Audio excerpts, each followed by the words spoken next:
and communication. So how your attitudes and communications towards the student, towards the patient or the community, it should be there. So that defines why there should be an ADCOM in the CBME curriculum, right? Now, for everything you might ask, why do we need to have it? Like, the first thing is, in the exams you will be having questions related to this ADCOM modules. In the first year they have given 5 modules. Second year, third year and fourth year, similarly there are few modules. So according to those modules, few questions will be asked in the university examinations. Now in the first year we are having 5 modules. Now we have started out like, if you want me to name them, they would be like,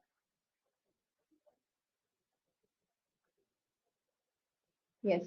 The first year we have, what does it mean to be a doctor? Or what does it mean to be a patient? The third one would be what the doctor-patient relationship and the foundations of communication. And then the cadaver as your first teacher. So these are the 5 learning modules in the first year. So according to these modules, there are few competencies which would be asked in the questions. Now, what would be the competency? Suppose for the first one, that is, what does it mean to be a doctor? The competencies which are included, that is the things which you need to learn. That would be the professional qualities of a physician, the commitment to lifelong learning, the role of physician in healthcare system, the physician's role and responsibility to society and community. So, and then to be, what does it mean to be a patient? There would be empathy. Like similarly, there for all these 5, there are so many. So one by one, we will discuss each, so that which is relevant for your examinations, and then overall development for you to become a globally relevant Indian medical graduate, and also be able to cater to the Indian population, to be the first primary physician of contact, right? So the first one, am I going fast? Is it fine, or should I slow down? No, ma'am, it's fine. Okay. Okay. So the first one, the first, what does it mean to be a doctor? In this, the competencies are, you need to define what are the professional qualities and the role of a physician. Then the second competency in this is, what is the need for commitment to be a lifelong learner. The third one would be the role of the physician in healthcare system, right? And then it would be the role of the physician, role and responsibility in the society and as well as the community. The first, let us go to the professional qualities of a physician. Now, in the exam, usually they ask in the physiology or I think anatomy, they will be asking few questions, and biochemistry as well. One question would be asked, or 2 questions might be asked from these one. And we have seen mostly they are asking about the professional, they're asking you to discuss or define the professional qualities of a physician, or the role of the primary physician in the society or the healthcare, like that. So we are talking about the first module, right? In the first module, let us go with the first one, that is the professional qualities of a physician. Now, what do you understand by professional qualities? All of you just think what we need whenever we think about a professional. What would do we think about being a professional? It can be a medical professional. It can be any job, right? It can be any job. It can be any job. So basically, professionalism is nothing but the attitudes or the commitments or the behaviors, what you have, or the goals and values that characterize you, right? So that would be the professional. Now, in medicine, we have a different professional values. Now, these professional values cater mostly we are, because we are into medicine, and then we are now we responsible for the treatment and of the patients, right? So our attitudes, our behavior, our commitments, and our responsibility are utmost to the patient. So whenever you need to answer about this question, suppose they ask you about the professional qualities of a physician, you need to write, you need to know few important keywords. Now, like suppose, how will you start? Now, I am telling a big class. You cannot write all those points exactly same to same what I say. Now, you need to identify few keywords which I'm talking. Suppose we'll be sharing the document as well. I have prepared a small document of all this what I'm talking. So you remember those keywords and then elaborate in your university examination. Suppose a topic on professionalism comes. So you need to define professionalism. So it is attitudes, commitments, behaviors, and then the various goals and this thing for that characterize the medical graduate, right? And then you write point wise. Any question you need to write point wise. See, these questions they give you a lot of scope to answer, provided you write it in a systematic manner. You if you write just haphazardly, you will be writing so many things, but then it is not clearly visible to the examiner for correction. And then we spare very less time for corrections. And then for ADCOM, we just see the for an ADCOM or it can be any other question. We see the important points whether you have covered or not. So you see that the important points which I'm telling are covered in your paper. So those need to be highlighted. That could be explained in your paper. So you can write up one whole full paper or one and a half paper or two, depends on how you're going to write or depends on your font size, how you're which one you're using. So the first one would be altruism. What is altruism? Altruism is selfless concern for others, for their well-being. And then uh, for because we are talking about professionalism in medicine, so altruism is the number one in the professional qualities. And then integrity of your character, that includes your honesty, your strong principles, and then your responsibility. Why responsibility? Because you are responsible for your patient's treatment, for your patient's well-being. Yes, so responsibility. Then respect to your patients irrespective of their any other things, like it can be their caste, they can be with their religion, gender, or anything. Then the respect, and then patient autonomy. You should give patient autonomy. Autonomy means you are giving, you are being honest with the patient, and then you are empowering the patient to select their choices of their treatment. You are giving them the options available, and then you are making them more empowering them. So this would be another keyword in your professionalism. So in the professionalism, first you need to define the attitudes, communications, commitments, behaviors, then the altruism, the integrity of the character of the medical graduate, the responsive responsibility, then respect to the patients, and giving autonomy to the patient.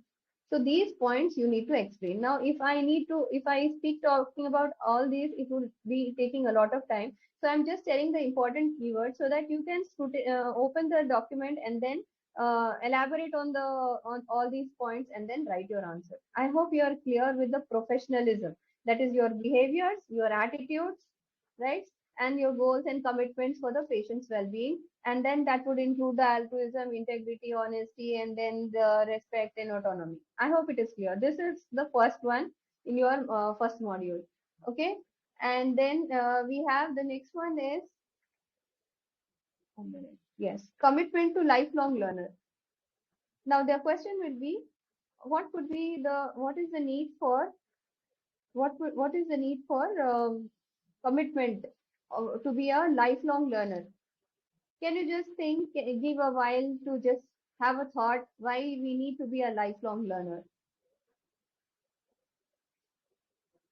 right? So lifelong learner, because medicine, this field is very dynamic, and every now and then you have so many new researchers and everything coming up, right? So what happens is we need to update ourselves as an Indian medical graduate. We need to update. Suppose now what happens, your textbooks also change, there are new points added, new treatments options being added. Suppose you're a surgeon, there are new techniques of surgery coming up, new research things are coming up, or new markers to detect a disease, right? Or new treatment options, new drugs are coming. So you cannot be just stuck in the old age when you have done your MBBS long time back, and then you are not refreshing your knowledge. So you need to be a lifelong learner in the sense you need to be self motivated, and you need to know about what you need to learn about the latest practices to keep yourself updated up so that that would be benefiting your patients as well as it will be beneficial to you also, right?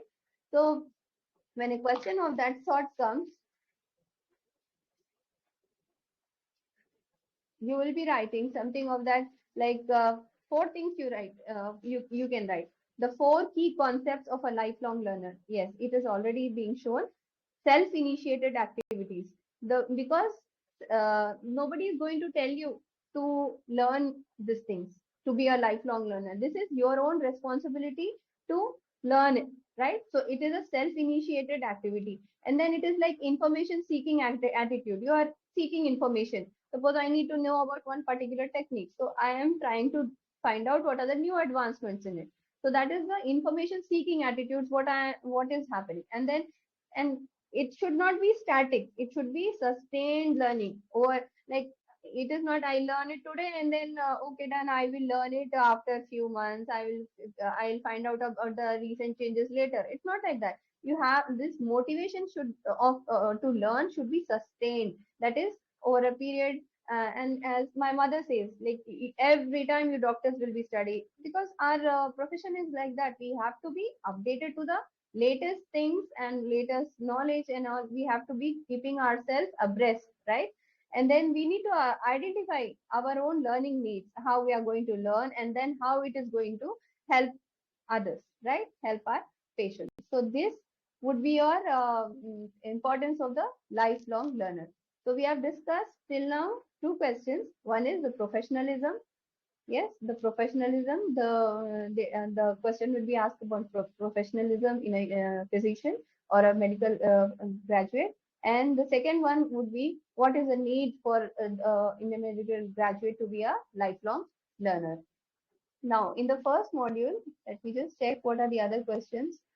Yes, role of a physician in healthcare system. Now, what should be the role of a physician in a healthcare system?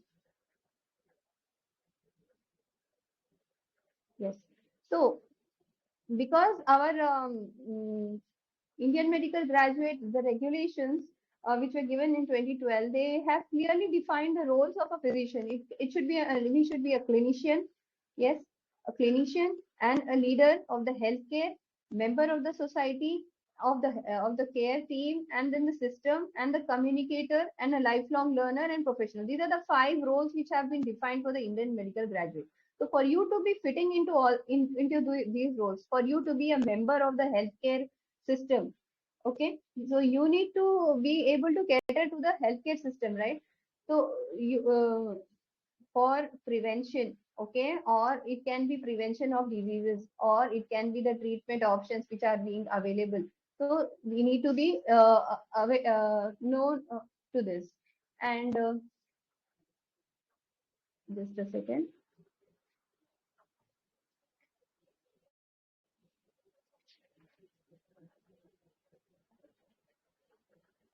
Yes, for a physician to be providing the preventive care, promotive care, curative, and then palliative and holistic care, for you to be a clinician, you have to be relevant as a physician at the community level. So if you are working at a community, if you are not able to notify the most commonly happening, suppose there is an epidemic, you need to report the epidemic, so that proper treatment has to be proper solutions would be taken up by the government officials, etc. So you need to be able to convince the officials about what is actually happening. So your responsibility in the community would be very much valued, because you are able to prevent the disease, or if at all they are there, you can treat them, or if nothing is there in your hand, at least you can give palliative care, right?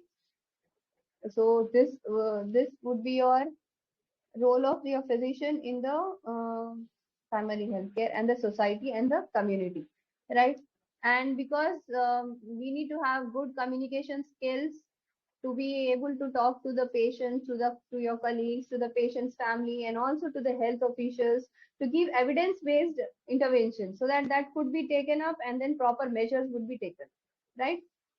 Now we have now done the first module, that is what does it mean to be a doctor. Next comes is what does it mean to be a patient. In this module, they have given a competency that is demonstrating empathy in patient encounters. The question would be like, how do you show empathy towards a patient? Okay, or what is empathy? Define empathy. This would be an ADCOM question. Now you need to explain this. You need to be very clear, and you need to differentiate between empathy and sympathy. Both are totally different. Okay, empathy is you are feeling from the patient's perspective what is the patient is going through. Okay, and you are acknowledging their emotional state, and then you are acting according to that. Whereas sympathy, it is mostly a pity based response. Okay, sympathy doesn't tend to give much empowering to the patient, whereas empathy means you are giving patient you are hearing the patient what the patient is telling, and then you are feeling. Suppose a patient tells that he is feeling sad because someone in their relatives have recently passed away, and then he is feeling very sad about it. So the sometimes you may think about losing a loved one, and then you can imagine yourself in their state, and then you can now think about what they are going through, right? And then accordingly you have to be empathic to the patient and your behavior, and then that defines how you're going to talk to the patient. Sometimes the patient uh, if you know, some patients, they even say that talking to a doctor, also my half of my illness is gone. That is the importance of the communication. So how are you going to communicate to your patients? So by showing empathy also you is like you are feeling, and then you are understanding what the patients are. But now you are in a urban population, you don't know how what are the challenges, and a rural person comes to you. They come to your OP, they have been traveling so far, and then with few money, and then you come, and then you write few investigations, and then the report doesn't, you just tell them to just go and then come, I'll see you later. But the patient says, I don't have the enough money to come back. So you need to understand their level, what they are thinking, what they are going through, right? And if you understand that, in that way you will know their challenges, and then you would be good enough to counsel them, and then you can communicate them better if you understand what they are going through. You can't just be for you it might be easy, but for them it might not be easy. So you need to understand yourself, keeping in position, keeping yourself in the position of your patient, and then thinking. Yes, that is what mostly the patient requires. They sometimes the patient, they just require you to listen to them. Most of my patients, they just want me to listen to them. And then every time we should not be just telling to them. Let us be patient listeners to them. They want us to listen to their problems. Of course, at a point you don't have so much time to listen to what all they say, but then you need to have empathy by being a patient listener to them, and then your attitudes or your behaviors, okay, they should be in a way directing for them, so that they will become comfortable with you. Okay, so empathy, I think, yes, you should always acknowledge their feelings and tell them that you understand what they are going through, right? And always look into their eyes rather than just seeing on your phone and then writing treatment. Listen to what they are saying. They want you to listen, and then looking into their eyes, that gives them that comfort, right? And what happens is the patient, the follow up is also better. They find it, well, okay, this doctor listens to me. At least I'm spending so much money and giving consultation, and he is at least listening to what all I say. He's just not writing some medications or something. He is listening to me. So that is also very important. This is the importance of empathy, right? Okay. So next modules, I think in the next modules, they are all overlapping. I would just list out the few important questions. One is empathy in patient encounters. This was one of the questions. Then commitment to lifelong learner as an important part of the physician growth. Yes. And then the professional qualities and roles of the physician, we have just defined them. Then the role of physician in healthcare system. I have just now told you the five important roles of a physician in a, you need to remember these five. You need to be a clinician, you need to be a leader, you need to be a member of healthcare, and then you need to be a good communicator, and then lifelong learner and a professional. These 5 points, if you write and then explain, done, your answer is done. So these are the roles of the doctor, roles of the physician. Then how a doctor should communicate to the patients. For this, the communication, the patient, when you are talking to a patient, you should be very patient to them, right? And then you should be respectful, non-threatening, and non-judgmental, and always their behavior should be empathetic. Okay. Yes, and then we come to the last, that is cadaver as a teacher, first teacher, explaining the importance of cadaver, and then few questions have been asked about the body donation awareness programs.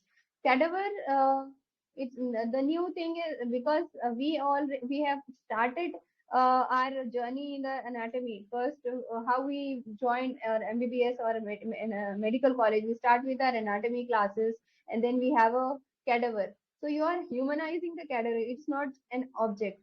It's a person who has willfully given his body. He has donated his body for the betterment of the society, so that the researchers or the doctors would be learning it better and would be treating them. So it is our responsibility to always be respectful to the cadaver. And that's how we always our anatomy professors, they say us not to wear any perfume, don't wear any flowers, and don't be giggling or laughing in front of the cadaver. This is showing respect. This is your minimum respect what you are showing to the cadaver. So cadaver as a first teacher, you can explain by this. And then the various body donation programs, the awareness, many people have actually, suppose you are having few cadavers in your body, some have been purchased or some have been donated. Okay, what happens is, if suppose you go to a government medical college, like when we were doing MBBS, we saw a lady's relatives bringing the body of her, and she was a cancer breast patient. And with all tearful this thing, we all saw them giving the body to donating to the anatomy department, and it was really very moving how oneself we are giving to this. So this in itself, it is starting a, this shows our respect to the patients, our respect to the human life. So cadavers, the respect to cadavers is utmost important. And suppose if someone wills to donate their body for the, some people who are having prolonged illness, they also want to give their body for donation, or they want others also willfully donate their body for the betterment for the use of the medical students or for the researchers. They can talk to NGOs or the local medical colleges or the hospitals and take a consent a form, so that they can write up their details and give their consent that they are willing to donate their body. And this is sometimes not required. This may be required for the sake of the relatives also, so that they know that the disease body has to be handed over to the this medical college or hospital for use further up. And in some hospitals, the mortuaries will have unclaimed bodies. The unclaimed bodies are under the medical superintendents in the hospital. So the medical college dean or the HOD of the department can approach and then get this cadavers for the use of the department. Right. I think I have summarized these things. One of the questions, like in our biochemistry, we had put some questions like, how do you counsel the parents of a child who is having sickle cell anemia? So this question you can see, you need to know the communication part, right? How you are going to communicate. First of all, you need to tell about there is breaking a bad news that the child is having sickle cell anemia, and then how you are going to counsel them and what treatment options you would provide, and then the future genetic testing for the future, and then explaining them what are the treatment, etc. So all these things would be any question could be asked from these competencies. So whenever a question is asked, please define these keywords, important keywords, highlight them, and then elaborate them. All these points are there in the document for you to refer. This is just an introduction for you for your first year questions. So when you don't get frightened to answer any of these questions. I hope I have been clear of what is all required to be taught briefly, because on a fine Sunday I cannot use all of your time in telling all this, because most of the medical colleges are having good medical education teams wherein these most of the topics would be taught. For our students, we had a small activity wherein they had done in the starting when they had joined. Probably we'll do some more role plays of it in the future, in the coming months. Yes, can I have any questions from you all if you have?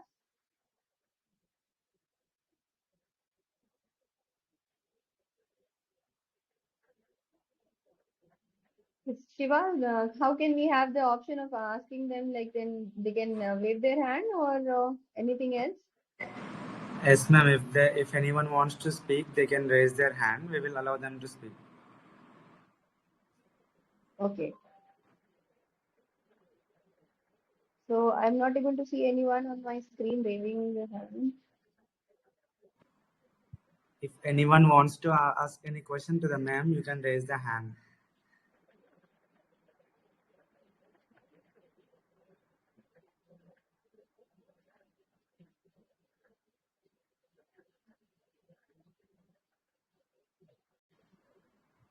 I think there are no questions, ma'am. Yes. And I request anyone to give a feedback about this session. Any of the participants.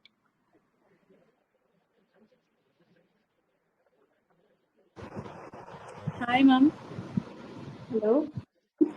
Thank you so much for giving your valuable time for us, ma'am, and explaining Thank, everything clearly. It thank you helps so us in much. our future as a doctor how to treat our patients well and explaining Adcom module clearly, ma'am. Thank you so much.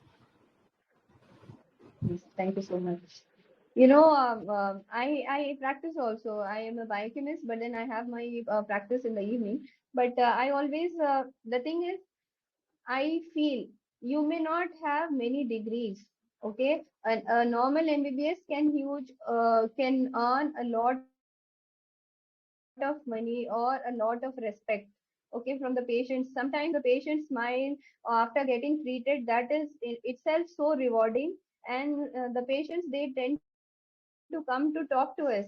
They want to just see us, and then we should not be judgmental to them, seeing uh, their appearances or anything. So the way you communicate to your patients, that is very important. You might be a very big surgeon, but your practice won't be anything good if you are not properly communicating. Whenever I give up, like we have a treatment a plan for a patient, I want them investigations or the treatment. I ask them, you are having all these things. I think you need. What do you think you need to have? Shall we go for these investigations, or you want me to write this treatment and let us wait for the drugs to act? And then, because some patients, they do not have the enough money also to go for the diagnostics test, so we can't just tell go for the diagnostics test, and then only I will write the treatment. Listen to the patient, what he says, make him a part of the decision making in the treatment as well. So that would be very, very empowering to the patient, and the patient will come back to you with 4 5 more patients. That's how you build up your practice as well. Thank you so much. Anyone else?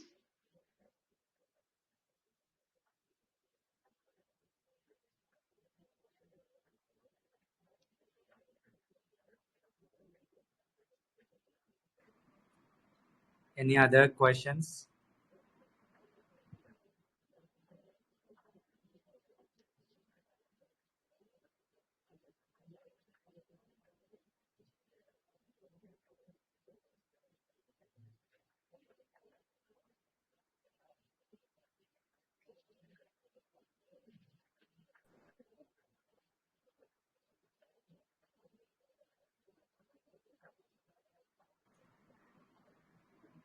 Ma'am, I I think think, we can stop. Yeah. yeah, Smriti, you can speak, Smriti.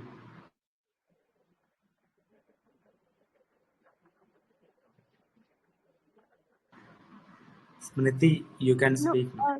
sir, it's clear.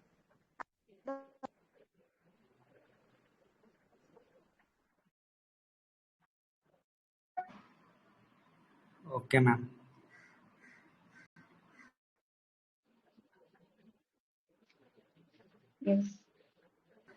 Thank you so much. Thank you for being such a nice audience, and thank you, Shiva, Nitin, for giving me this opportunity.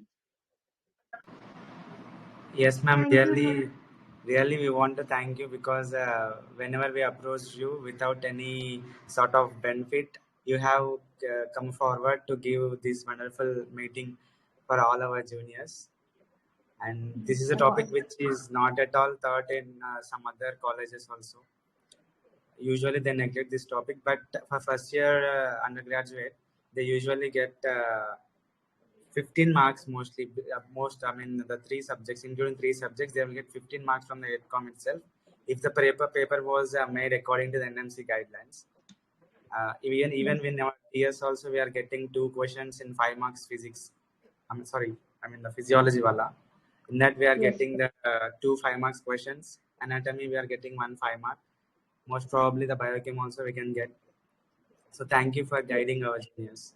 No problem. One more the thing tip I would give to my students: don't think about the marks. You will have ADCOM marks, but these ADCOM just go through the different points which are given. Please read them. Please try to understand these things so that that will be helpful for you to become a very good Indian medical graduate, fulfilling all the requirements, and you yourself will feel proud of yourself.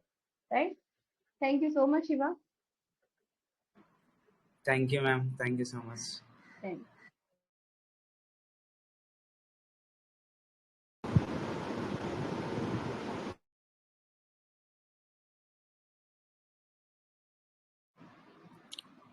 Okay, guys, we will share this module with you. Don't worry, and make sure to join many of you. But only we are getting 50 participants.